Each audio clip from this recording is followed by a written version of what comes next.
Start करते हैं। Capacity of parties हमने पहली ही क्लास में जो भी मैं दिखा रहा था आपको, इसी में हमने फ्री कंसेंट पढ़ा था। कंपिटेंट, देखो ये पार्ट पढ़ा था ना हमने, पॉइंट 4 कंपिटेंसी ऑफ पार्टी। इसका आप पूरा चैप्टर पढ़ रहे हैं हम आज, ठीक है, चैप्टर नंबर 3। चलिए देखते हैं इसमें। अच्छा, इसमें क्या करेंगे हम, वैसे तो एक क्लास अगर हम इसकी थोड़ी लंबी ले लेते हैं तो पूरा का पूरा चैप्टर खत्म हो जाएगा, बट इंस्टेड ऑफ दैट हम इसको 2 पार्ट में करेंगे ताकि आपको रिवीजन के टाइम पे आसानी हो।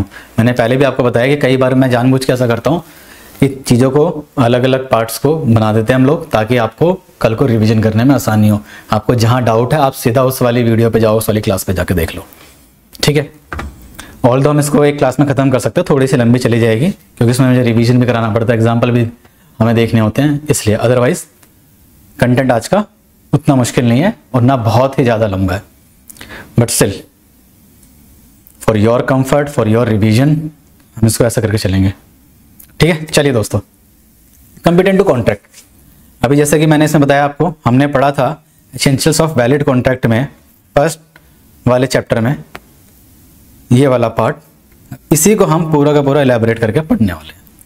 कंपिटेंट टू कॉन्ट्रैक्ट देखो सेक्शन 11 में दे रखा है, लेकिन सेक्शन 10 में भी दे रखा है कि जो पार्टीज हैं वो किन किन तरीकों से माना जाएगा कि वो कॉन्ट्रैक्ट कर सकती हैं।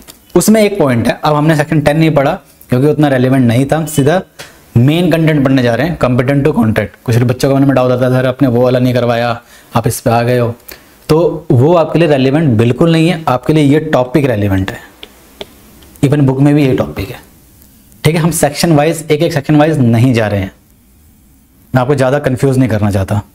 चलिए स्टार्ट करते हैं। कंपिटेंट टू कॉन्ट्रैक्ट सेक्शन 11 बोलता है, every person is competent to contract who is age of majority, पहली बात according to law, and who is sound mind, ठीक है, and last who is not disqualified from contracting. यहां पर उसने 3 बातें बोल दी, देखिए, who is age of majority, जो मेजर हो गया हो लॉ के द्वारा, ठीक है। अगला क्या बोल रहा है, who is sound mind. Sound mind का मतलब होता है, हमने पढ़ा था अनसाउंड माइंड कहीं पे, यहां पे बोल रहा है साउंड माइंड, जो साउंड माइंड हो यानी जिसमें सोचने समझने की शक्ति हो, जो दिमाग से जिसको दिमागी रूप से कोई चैलेंजेस ना हो, जो पागल ना हो। एंड लास्ट क्या बोल रहा है, हु इज नॉट, इसको ऐसा बना लेते हैं, who is not disqualified contracting any law, जिसको किसी लॉ में डिस्क्वालीफाई ना किया गया हो, किसी लॉ में ना लिख दिया हो कि ये बंदा तो कॉन्ट्रैक्ट कर ही नहीं सकता। तो ये 3 चीजें होंगी तभी माना जाएगा कि एक बंदा कॉन्ट्रैक्ट में आ सकता है। पहला दोबारा देख लेते हैं, जो कि मेजर हो, वो लोग आ सकते हैं कॉन्ट्रैक्ट में जो कि मेजर हो। मेजर हो यानी जो लॉ में लिखा हो कि ये अब बड़ा हो गया, बच्चा नहीं रहा, माइनर नहीं रहा, यानी जो माइनर ना हो। दूसरा क्या बोलता है, वो बंदा जो साउंड माइंड हो, साउंड माइंड यानी जो पागल ना हो, जिसमें सोचने समझने की शक्ति हो। ये क्या सही है क्या गलत है। अगला पॉइंट, जो डिस्क्वालीफाई ना किया गया हो किसी लॉ के द्वारा, किसी लॉ में ना लिख दिया हो गया हो कि ये बंदा तो कॉन्ट्रैक्ट में आ ही नहीं सकता, ये बंदा तो बिजनेस नहीं कर सकता, ठीक है। तो यही तीनों चीजों को, इन्हीं तीनों चीजों के ऊपर पूरा टॉपिक है, जिसमें से पहला वाला पॉइंट है वो हम आज कवर करेंगे इस वाली वीडियो में। अगली नेक्स्ट ही वीडियो में, इसके बाद वाली वीडियो में हम बाकी का दोनों पॉइंट कवर कर लेंगे। I hope it is clear now. इसी चीज को एलैबोरेट करते हैं दूसरे ढंग से। This section deals with personal capacity of 3 distinct branches. इसमें जो तीनों चीजें हमने पढ़ देखी, वही तीनों चीजों की बात कर रहा है कि इस यहाँ पे हम 3 चीजों की बात करेंगे। डिस्क्वालीफाई, देखो ये चीज मेजर होगा तो इसका मतलब कॉन्ट्रैक्ट कर सकता है। अब यहाँ हम डिस्क्वालीफिकेशन पढ़ रहे हैं, तो यहाँ पे इसी का उल्टा हो गया कि अगर कोई माइनर होगा तो वो कॉन्ट्रैक्ट में नहीं आ सकता, यानी जो बच्चा होगा, यानी जो एक सर्टेन एज से कम होगा, एक उम्र से कम का बंदा होगा, तो वो कॉन्ट्रैक्ट में नहीं आ सकता। दूसरा, लुनेटिक, जो पागल हो परमानेंटली। तीसरा, other special disqualification bye personal law, किसी लॉ में लिख दिया गया हो, अलग अलग चीजें।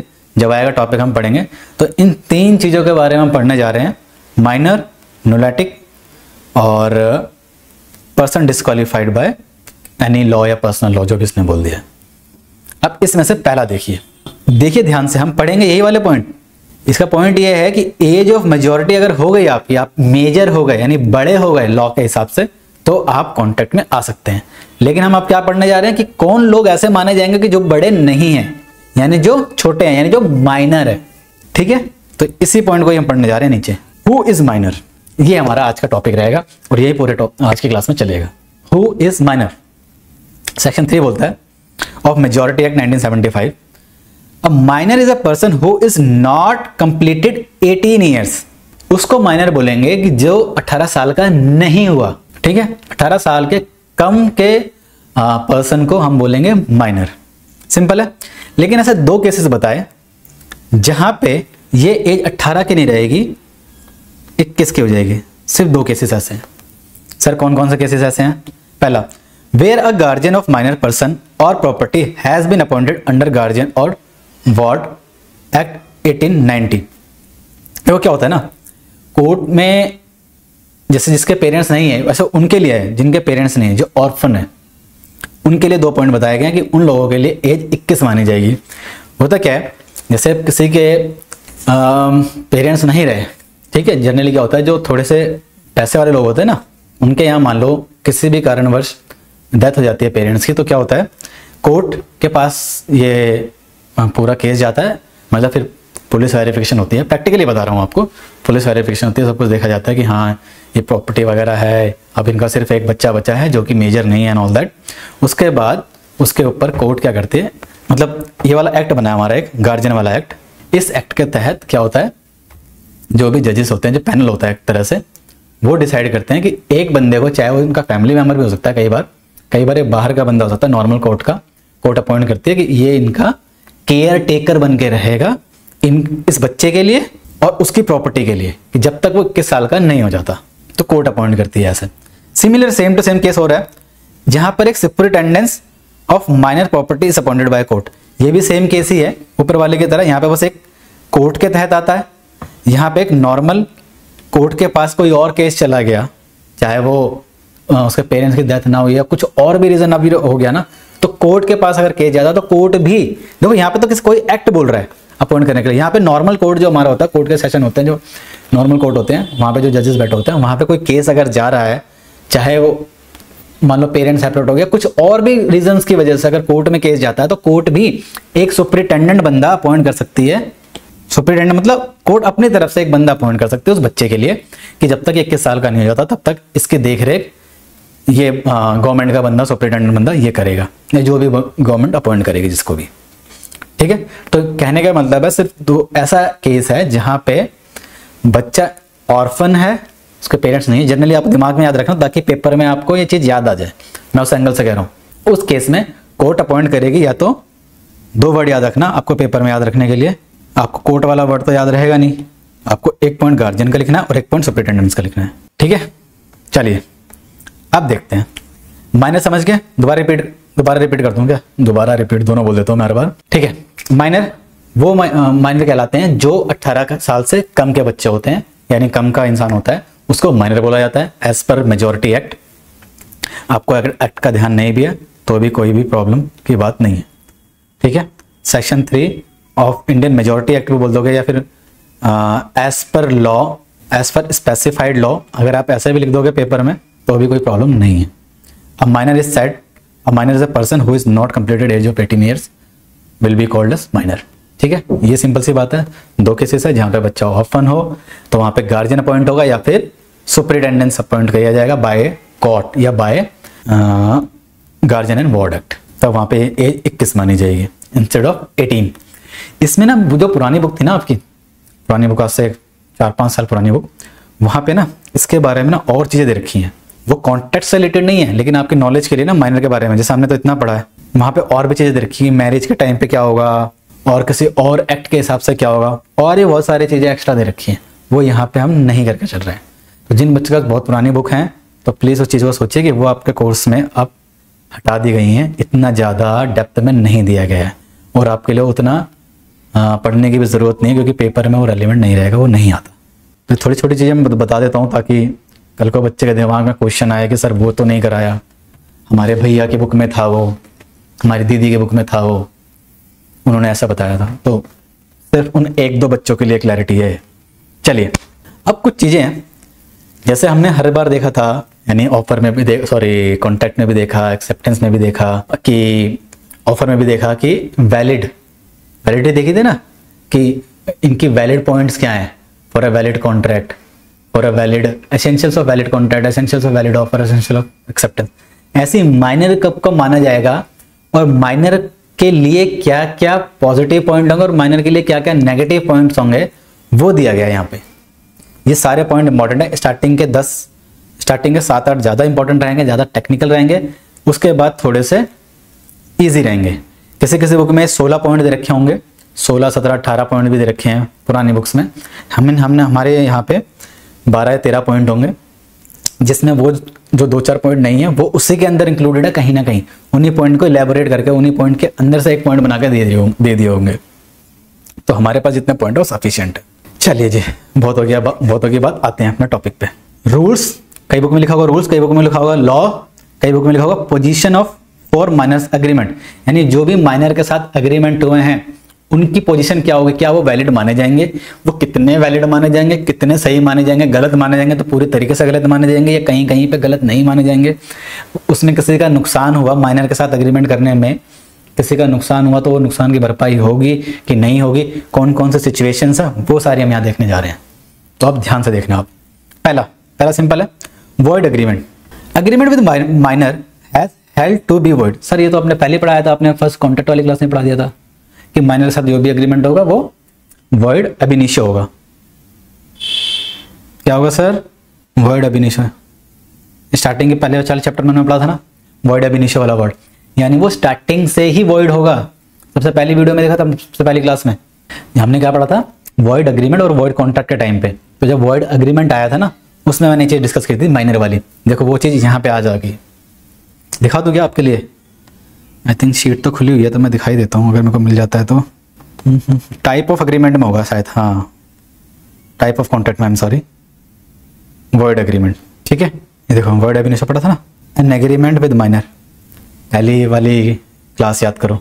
ठीक है, चलिए आते हैं। वॉइड एग्रीमेंट, माइनर के साथ अगर जितने भी एग्रीमेंट कोई कर रहा है तो वो स्टार्टिंग से ही वॉइड है, गलत है, अमान्य है। अमान्य वर्ड में बार बार बोलता रहता था हिंदी में ताकि आपको याद आ जाए। As minor is incapable of making judgement for a good और बैड फॉर हिम। माइनर के साथ अगर कोई भी एग्रीमेंट हो रहा है तो वो वॉइड अब इनिशियो है। क्यों? क्योंकि एक माइनर यानी जो इंसान, जो बच्चा 18 साल से कम है, मतलब 18 साल से कम है तो बच्चा ही बोलेंगे उसको लॉ की लैंग्वेज में, कि उस बच्चे के साथ अगर कोई एग्रीमेंट कर रहा है तो वो अमान्य माना जाएगा, वॉइड माना जाएगा, क्योंकि वो सही और गलत में फर्क नहीं जानता कि उसके लिए क्या सही है, उसके लिए क्या गलत है। ठीक है, सिंपल है। एग्जाम्पल देखते हैं, फिर एक पॉइंट आएगा छोटा सा। अब माइनर, अच्छा ये केस है एक, ये इंपॉर्टेंट केस है इसलिए मैंने यहाँ पे मेंशन किया। इंपॉर्टेंट नहीं होता तो मेंशन नहीं करता, सिर्फ एग्जाम्पल पढ़ लेते हैं। मैंने पहले बताया था, दोबारा बता रहा हूँ, कहीं कहीं पे मैंने केस को मेंशन किया है, कहीं कहीं पे केस को मेंशन नहीं किया हुआ, सिर्फ एग्जांपल में वो सिचुएशन, जो भी कोई केस होगा उस जमाने में, उस केस के बेसिस पे एग्जांपल बना हुआ है, लेकिन मैंने केस मेंशन नहीं किया होगा बिकॉज वो उतना रेलिवेंट नहीं है, उतना इंपॉर्टेंट नहीं है एग्जाम पॉइंट ऑफ व्यू के हिसाब से।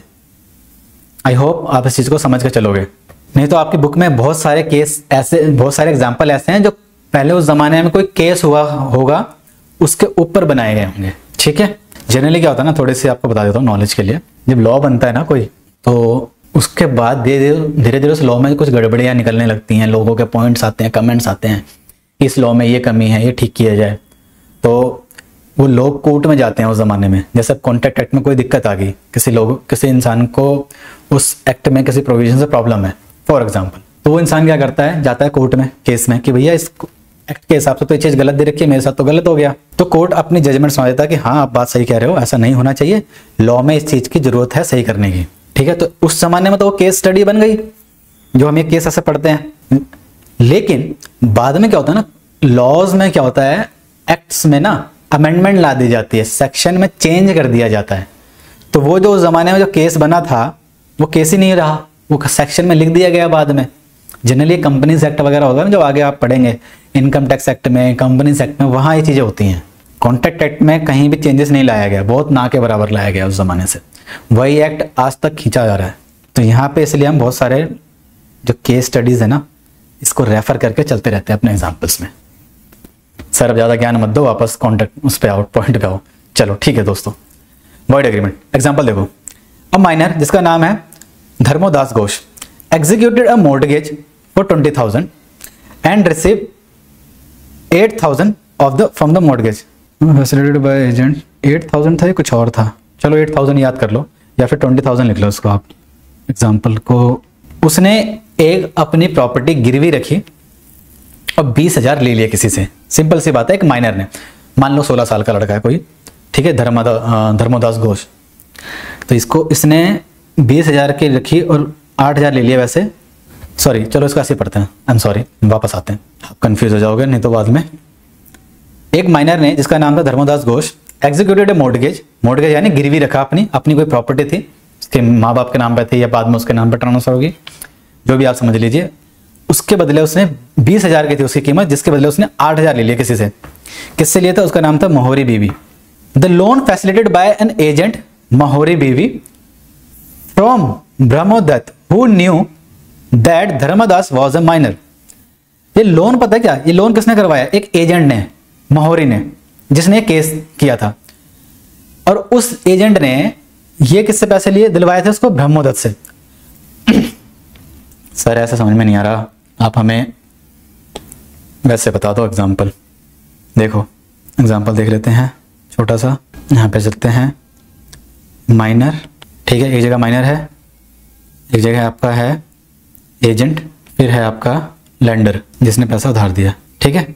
हुआ क्या दोस्तों, इस केस में माइनर ने इससे कितने रुपए ले लिए? अपनी 20,000 की प्रॉपर्टी थी इसके पास उस जमाने में। सोचो बहुत पुराना केस है, 1900 या 1800 एंड का है, 19वीं शताब्दी की स्टार्टिंग का है।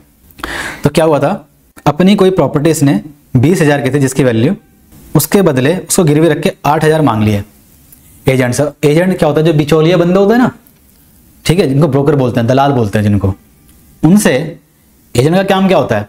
एक पार्टी को दूसरी पार्टी से मिलाना, बीच में अपना कमीशन खाना। जैसे प्रॉपर्टी में होता है ना, जो एजेंट होते हैं क्या करते हैं, दोनों पार्टियों से पैसा लेते हैं, 1% 2%। सिमिलरली इसने इससे 8,000 रुपए दिलवा दिए, ठीक है, प्रॉपर्टी गिरवी रख दी 20,000 की इसके पास। इतना समझ में आता है? आगे क्या होता है? Later minor thought his mother suit through his mother suit. बाद में क्या किया ना भाई साहब, माइनर देखो कितना चालू है यहाँ पे हमारे, इसे बच्चा कहते हो आप, ये बच्चा इतना चालू है। बाद में इसने क्या किया, जो प्रॉपर्टी गिरवी रखी थी ना, उसके बदले इसने ये बोल दिया, क्या कर दिया, केस कर दिया, केस कर दो, यस हमारे यहाँ लिखा हुआ है सू कर दिया, कि मैं तो जी बच्चा था। इसने एक्चुअली क्या करा, माइनर की माँ ने, माइनर की मदर ने क्या किया, बोला कि ये तो बच्चा है, इसके साथ ना इन लोगों ने धोखा किया, इसने और इसने धोखा करके इसकी प्रॉपर्टी 20,000 की प्रॉपर्टी रख के सिर्फ 8,000 रुपए दे दिए, धोखा किया इसके साथ।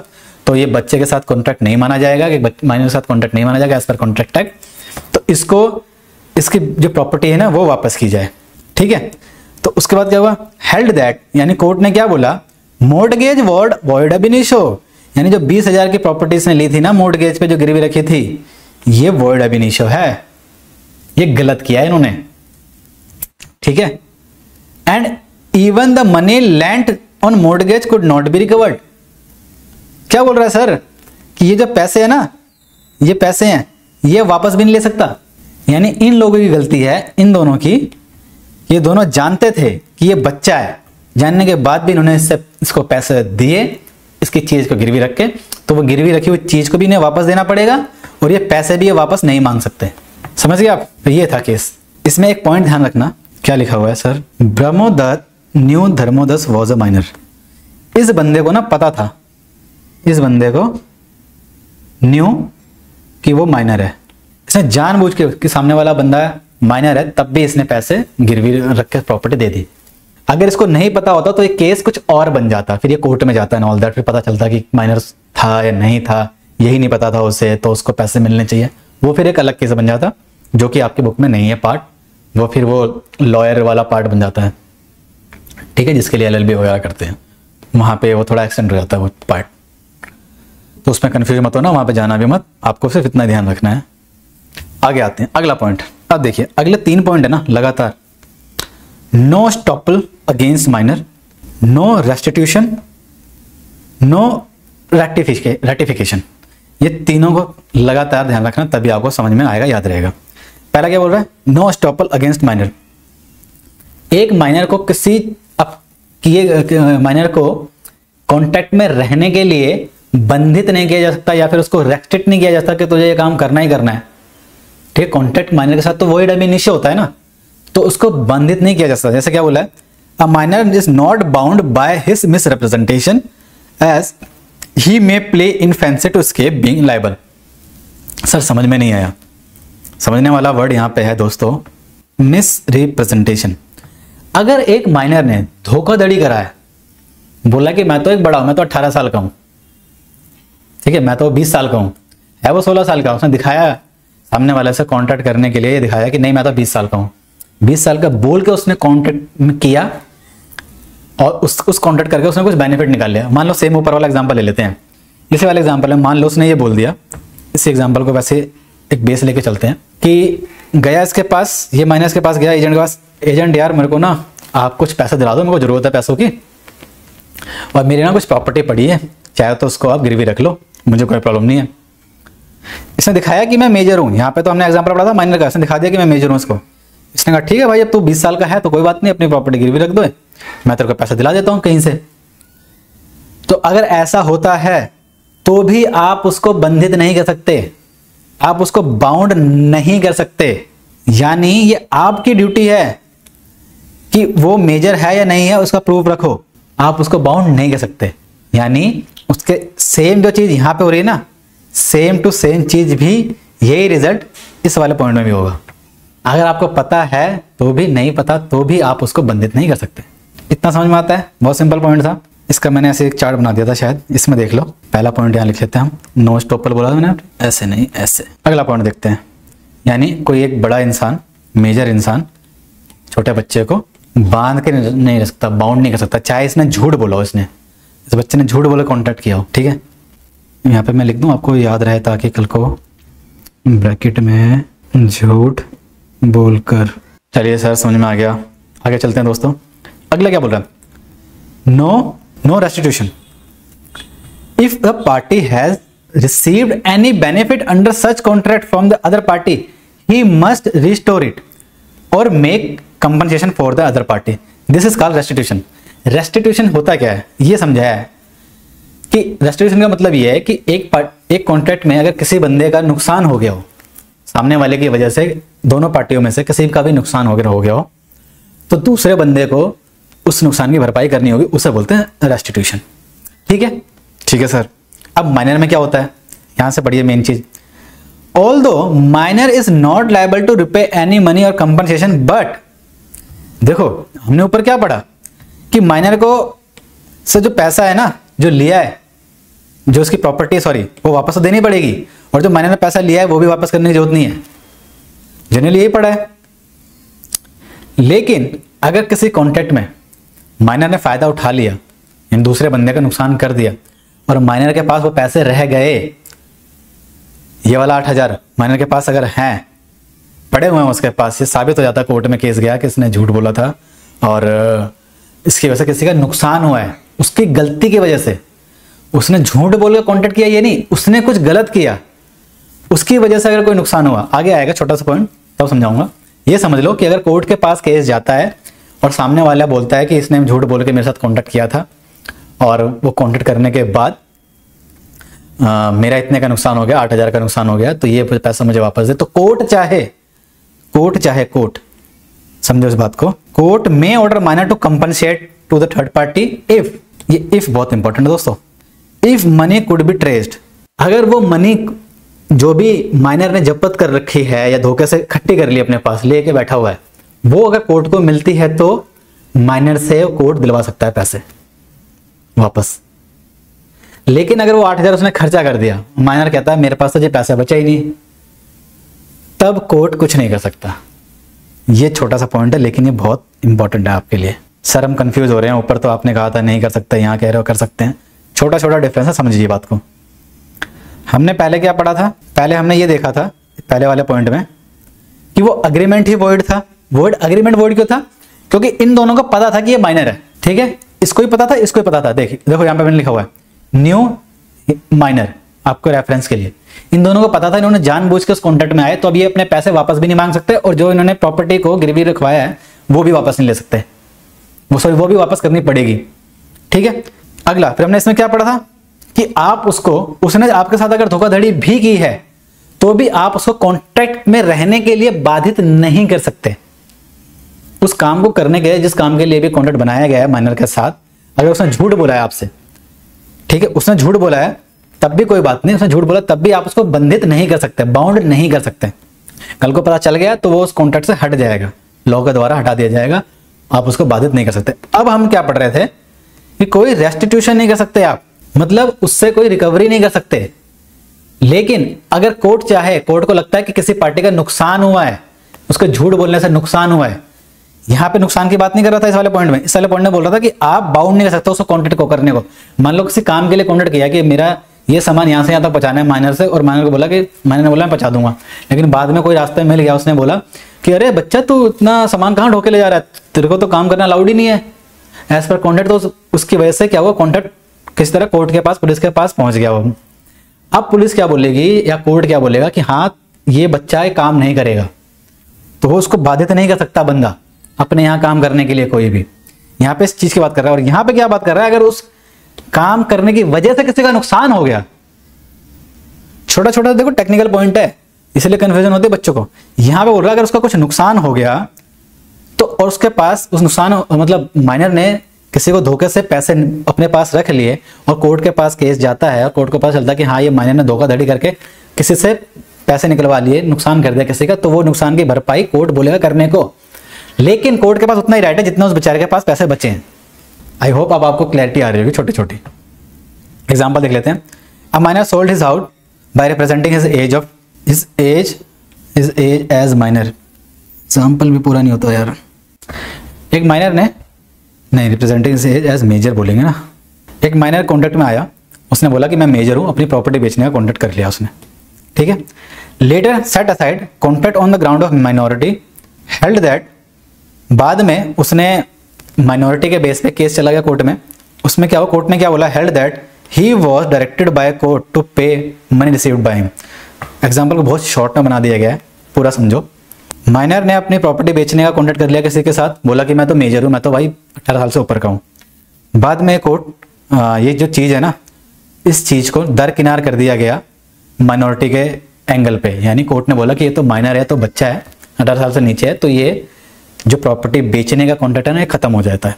एक माइनर प्रॉपर्टी बेच नहीं सकता, ठीक है। ये देखो, ये लॉ की लैंग्वेज है भाई, मैं क्या करूं। इस लाइन में इतना कुछ बोल दिया उसने कि उस चीज को सेट असाइड कर दिया, यानी दरकिनार कर दिया गया कि माइनर ने अपनी प्रॉपर्टी बेची है। आगे, held that he was directed by the court to pay the money received by him. जो माइनर ने सेल करने के लिए पैसे लिए थे, यानी जो बयाना अमाउंट होता है ना, कुछ पैसे ले लिए होंगे सेल करने से पहले, कुछ एडवांस ले लिया होगा, तो वो एडवांस बोला कोर्ट ने कि वापस करो जी, बेटा वापस कर, तुम सेल नहीं कर सकते, तुम एक बच्चे हो, तो कॉन्ट्रैक्ट से पैसे जितने वापस तुम्हारे पास है ना वो वापस कर। लेकिन उतने पैसे कोर्ट वापस कराने बोल सकता जितने उसके पास पड़े होंगे, ठीक है।